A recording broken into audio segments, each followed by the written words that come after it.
Let's talk. Let's talk about government contracting. One of those things out there that a lot of people have some hesitation about doing, getting involved with. But that's where the money's at, man. That's where the money's at. And I'm going to show you how to get to that money. It's a process. It's a long-term thing. If you're in this for the short game, you're on the wrong channel, because we want to follow through processes and put ourselves in the right space and place to be successful. So let's jump into it. Let's go. Now, what we're going to try to do on this channel is keep it as simple as possible. One of the things that's intimidating about government contracting is all the bureaucracy that goes into it. And that's just a big word for you got to follow certain steps, speak to certain people, know certain things. It's like red tape, but again, it's something that we can get through, and I'm going to show you how to get that started. The bureaucracy is the main focus right now. That's what you need to worry about. It's about who you know and not what you know all the time. As you're going through this process, you're going to find out that every agency has its own unique way of doing things. And so you're going to have to learn their processes. You're going to have to learn who the people to talk to are. You're going to have to learn who the people that are under the people you need to talk to for. You're going to have to get out and network with these people at these different events in order to make it happen in your business. But it's definitely possible. If you're new to this, don't stress, start. That's the biggest thing I can tell you, man. If you're ready to get to the money, you're just going to go ahead and start. You're not going to worry about what other people are thinking, what they got going on in their life. You're going to focus on you and getting it done. Networking with these people is going to make a big difference when you're trying to do government contracting. One of the things that you're going to want to do when you first start this out is get yourself familiar with the different agencies in your area. You can go to Google, do a procurement search in your area, and that's going to pull up all the opportunities that you have in your area for procurement, which means basically you're going to have the opportunity to access these government contracts that you see other people doing, whether you see the guys cutting grass at your local airport, whether you see them cutting grass on the interstates. All that stuff is done through procurement offices, and you got to get your name out there, get your foot in the door. So get to know these people and the movers and shakers in those businesses. You're going to accomplish that by going to these vendor meetings and vendor hookups, meetups, and put yourself in the mix. Put yourself in the mix. Separate yourself from the rest of the people that aren't doing. The biggest problem you're going to see is getting to know these people. A lot of us are going to be shy. We're not going to be extroverts. Sometimes that makes a difference in who you meet and how you meet. So let's give you a solution to the problem for those of you that may be a little bit gun shy about going out there and networking. Set yourself a goal. Have it in mind that we're going to meet at least 3 people at these marketing and networking events where there's vendors. Get your 3 cards. That's not going to be hard. Introduce yourself. Tell them what your business is about. Have something in your mind when you get to these people and that you want to talk to. All of them will have their labels out there, whatever business they're with. So it's on you to select these people and make them part of your business. The key fact, first thing we want to do is get those 3 business cards. Set that as a goal for yourself. Make sure that you're getting that stuff. And any opportunity you get for a one-on-one opportunity with these vendors, do it. You're going to have to go through the process. Even if you get it wrong, even if you mess up, at least you tried. And that's the point of all this, is we got to put forth the effort. And the more and more we do it, the better we're going to get at it. 3 business cards, and we're going to tell you what to do with those 3 business cards later on in the video. You're also going to want to focus on effective communication. Effective communication means that you're going to have a plan, get involved with one of these officials, whether it's somebody, like I say, that's going to get you in contact with somebody. Effective communication is going to be huge in the government contracting space. Communication, effective communication, meaning that you're clear, you have a plan about what you want to do. A lot of times I'll see at these networking events, we'll have people come in and basically the only thing they're worried about is promoting their business. Am I going to buy something from you if I don't know you? Probably not. So the idea is to go to these events, get to know these people. That should be part of your plan. We already talked about the 3 business cards. So now it's time to be concise and clear on what the mission is when you go to these events. If your mission is to get those 3 cards and that's it, once your mission is accomplished, now we got to move on to the next step. So you leave, you get your information and you leave and start focusing on how we're going to process. You got that down. You got it down that you need those 3 cards. Now we got to be clear about what we're going to do with those 3 cards. My suggestion is that you get yourself a spreadsheet, list these vendors on that spreadsheet. Now it's time to start reaching out and doing it effectively.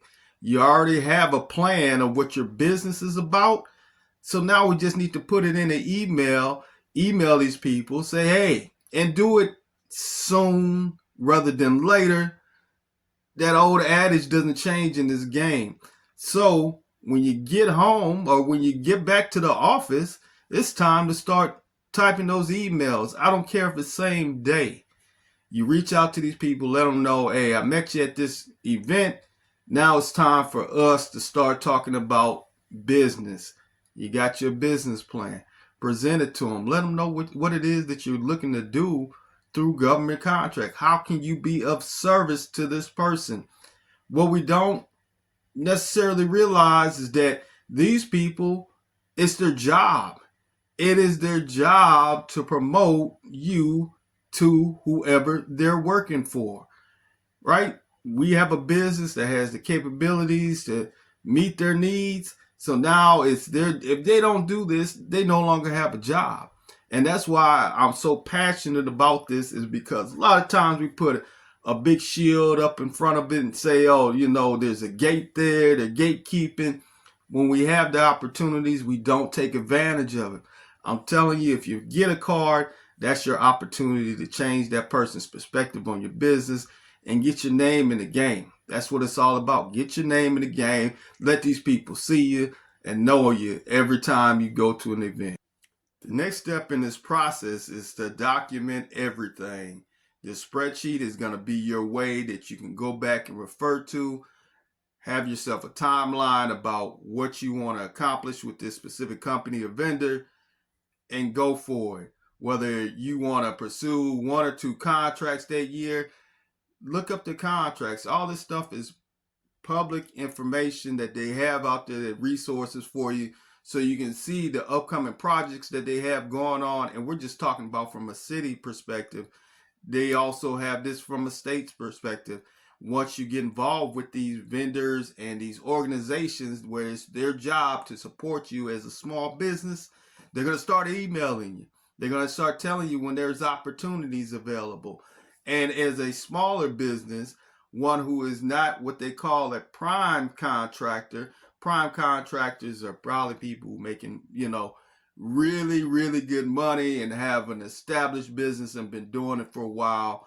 And now they're a prime contractor where they may get jobs that they're required to work with specific subcontractors according to what certifications they have.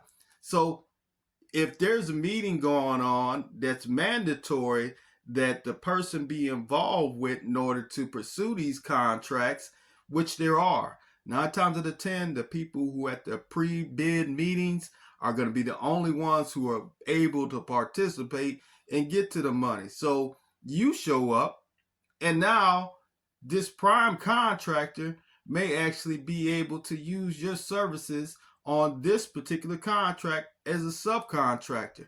Or guess what? Down the road, you might find yourself in a position to where you're the prime contractor, but if you've never attended these meetings, you don't know how the process goes. Get yourself familiar with it. Put the time in and the work and the effort.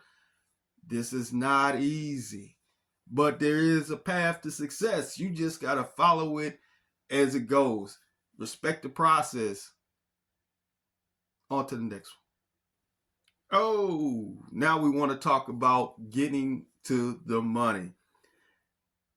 Look, if this is your business, you're going to have to invest in yourself and your business while you're doing this. No, I'm not about to try to sell you some kind of class in order to teach you how to do this. This is free game, and I'm hoping that you're going to take advantage of it and follow the process and go from there. We are documenting things. We want to make sure we have the proper documentation.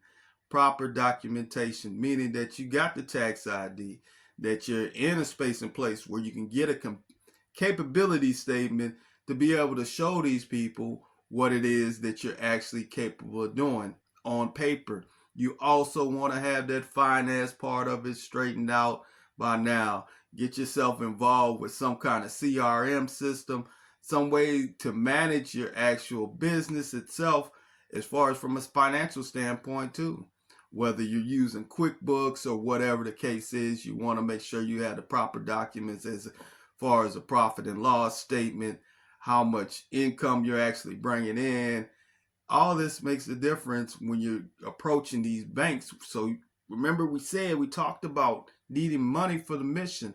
Some of this is going to require that we talk to some of these vendors who are banks and get ourselves establish a relationship with the branch manager. Ensure that we're not missing out on any opportunities that are there for us that we don't know about. But if we have the proper documentation when we walk in there, it makes it a lot easier for that person that knows you to put that information in the system and move it on up. I'm not going to jeopardize my standing with my job to help somebody who's not properly prepared. Nobody would. So it's important that we have the proper documentation, not just documentation. So when we're charting all these different vendors that we're talking to, that's important information. It's information that if we go through it and wind up doing some business with this person, now that's something we can add to our capability statement, makes it look a little bit better. And again, this is all from just showing up and following the process.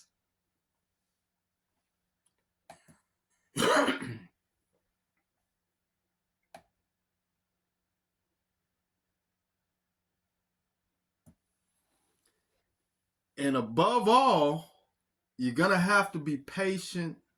You're going to have to be persistent in doing this. This is not a short term deal to get to the money, although it's possible. It does happen to some of the fewest people out there, but it does happen to them where they just get into this game and they just automatically get to jumping into a contract. That's always going to be about who you know. So if you're not familiar with those people, if you didn't, if your dad is not doing it, or if your uncle's not doing it or in it, this is the way that you're gonna get it done. It's gonna take you a little while. I would give yourself a good full year. And what you want to do is take those experiences during the year and use them to your advantage, especially if you're in a business where it's seasonal. In the off season, you need to be getting your paperwork straight. You need to be getting your financial paperwork straight and putting yourself in a space and place, going to get money for the mission so we can get to these government contracts. Appreciate you joining me. We'll see you in the next one. Let's go.